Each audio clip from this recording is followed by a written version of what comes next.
So I've actually been waiting for this one for a little while now. I am a huge fan of the Google smart speakers that they release.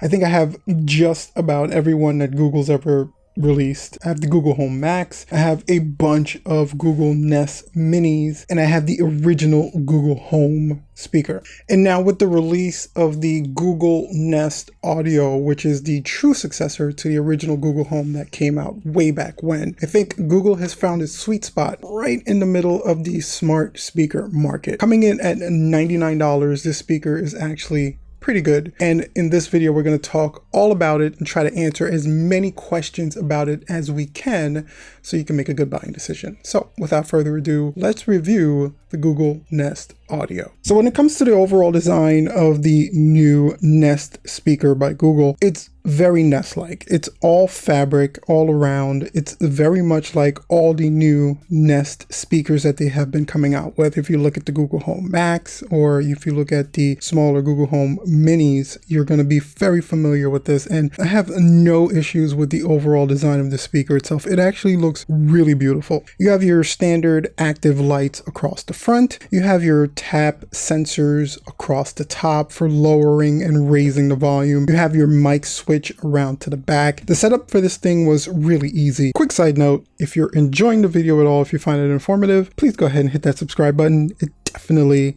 helps out the channel. Both for Android and iOS, I found the setup to be extremely simple. You just set everything up via your Google Home app. Once everything is configured, the speaker itself goes through a slight update process and then you're good to go. One of the cool things I found is that because I had my voice synced across all my other applications already with my Android phone or my other speakers, I didn't have to do the whole voice syncing for the assistant to recognize my voice. All that was synced to my profile. The speaker was up and running in no time. Now, size-wise, you are going to see that the speaker is a little bit bigger than the original Google Home speaker. So specification-wise, you're looking at a 4.89 inches wide, 6.89 inches tall, and 3.7 inches in depth. I went ahead and got the sky color for this, and I kind of thought the colors were going to pop a little bit too much to fit in a room that wasn't extremely colorful or just be off-putting, but the colors are actually pretty muted, and I like what Google does with its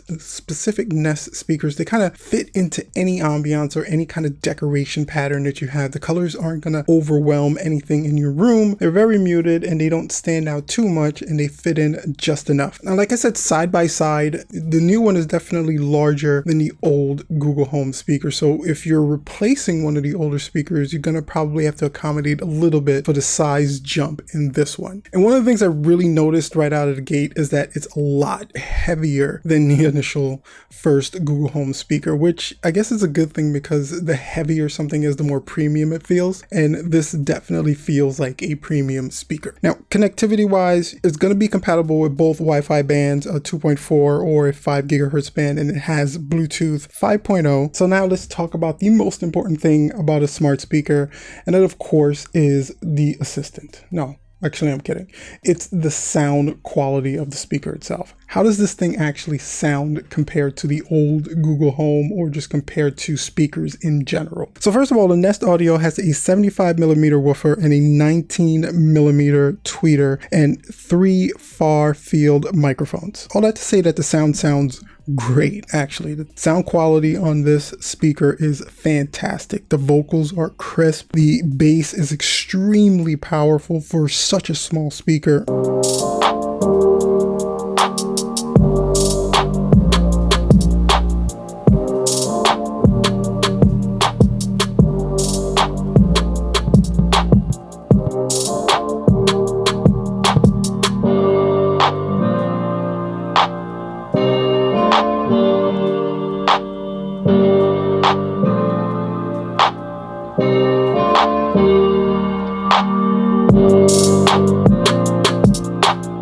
when compared to the original, the sound quality overall just feels a lot fuller and richer. It's really hard to explain. It's not that the original speaker sounded hollow at all. It's just that you hear a lot more body and just a lot more fullness to the overall audio that you're listening to on this new Nest audio speaker. I really like the sound quality, and one of the great things about it is the sound really carries. It's like it fills up the room, and it doesn't matter which direction you're in, the sound quality sounds perfect.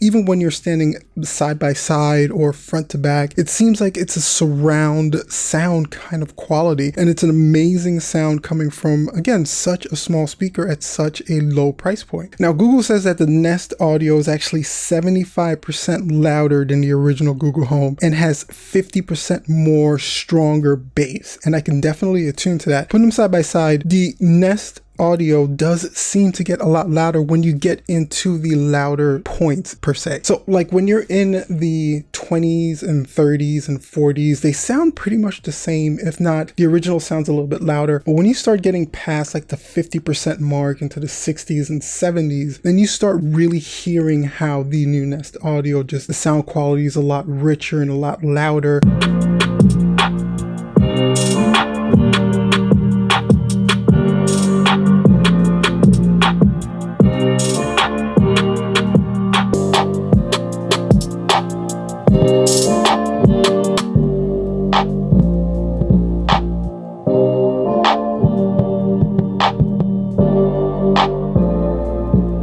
And then you start feeling that bass to be a lot more than the original Google Home. So I can definitely attest to that bass being a lot stronger and that sound quality just being a lot better. Now, one of the things this speaker does not have that a lot of newer speakers have, and even the Google Home Max has it, is the ability to continuously tune the audio based on the room that you're in. So for instance, if you're in a wider room, some speakers would automatically attune the audio for the echoes that's going to be in a bigger room versus a smaller room versus a room with a ton of furniture. The speaker actually doesn't tune audio on the fly. All the tuning was done prior to the speaker being shipped. So what Google has done is they've actually gone through and used some proprietary tool that they have. This tool is supposed to anticipate about 2,500 different listening angles, and they've tuned each Google Nest Audio to those specific listening angles, so you're getting the best listening possible no matter where you're positioned next to the speaker.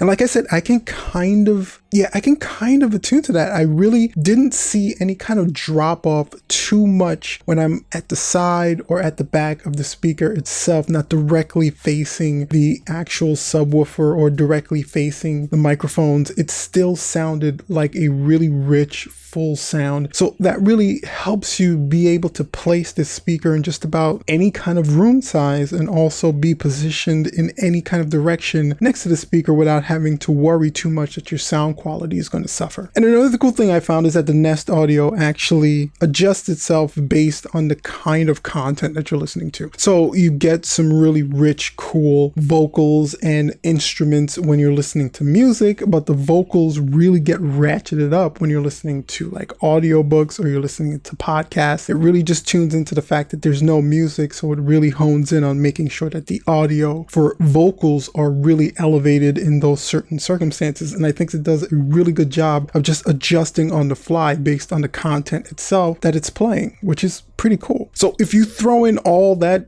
goodness of sound and all the beautifulness that the Nest brand has to offer, plus the ability to use it on any platform that can pair with the Bluetooth, and also all the googliness that you get from the Google Home application, being able to cast music directly to the speaker from any one of your favorite music apps like Spotify, Pandora, or YouTube Music if you use that. You do have a really great package for only $100. is the Google Nest Audio worth $99? Definitely. I think this thing is a fantastic gift for someone. The holiday season's coming up. Maybe you're looking for something. Smart speakers make a awesome gift and you're not breaking the bank at 99 bucks. It's a really great gift for someone or a gift for yourself. If you're a music person and you love just listening to some rich, great audio, I would definitely recommend the Google Nest Audio as one of your buys this year. So anyway, guys, I would love to know what you think. Are you looking to purchase a Google Nest Audio? Do you think $100 is the perfect price point for this smart speaker? Go ahead and comment in the comment section down below. Maybe you already have one and you want to share your thoughts and comments about it. Do that in the comment section down below as well. And if you enjoyed the video, you know what to do. Go ahead and smash that like button, subscribe button, and bell for notification. All three of those